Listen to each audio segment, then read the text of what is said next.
يا الله يا كريم يا عظيم يا غفور يا شكور يا ودود. حضرت ابو سعید خدری رضی اللہ تعالی عنہ سے روایت ہے، نبی کریم صلی اللہ علیہ وآلہ وسلم نے فرمایا، جنت اور دوزخ میں جھگڑا ہوا۔ جہنم نے کہا میرے اندر سرکش اور متکبر انسان ہوں گے، اور جنت نے کہا میرے اندر کمزور اور مسکین لوگ ہوں گے۔ پس اللہ نے ان کے درمیان فیصلہ فرمایا۔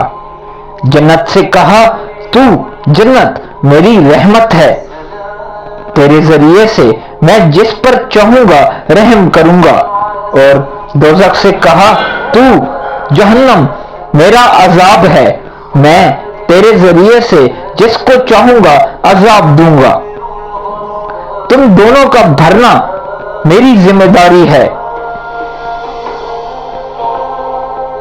حدیث میں ضعفاء و مساکین سے مراد وہ اہل ایمان و تقوی ہیں جو صبر و قناعت سے زندگی گزار دیتے ہیں، لیکن دنیا کمانے کے لیے مکر و فریب سے کام نہیں لیتے۔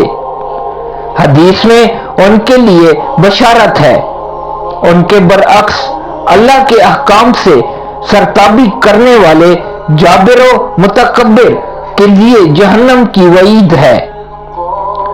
اب یہ انسان کی اپنی پسند ہے کہ وہ ان قسموں میں سے جس قسم میں چاہے اپنا شمار کروا لے۔ جنت اور دوزخ کا یہ مکالمہ کوئی ناممکن بات نہیں ہے۔ اللہ تعالیٰ کے لیے ان کے اندر ادراک و شعور پیدا کر دینا جس سے وہ باہم بحث و تکرار کریں کوئی مشکل کام نہیں ہے۔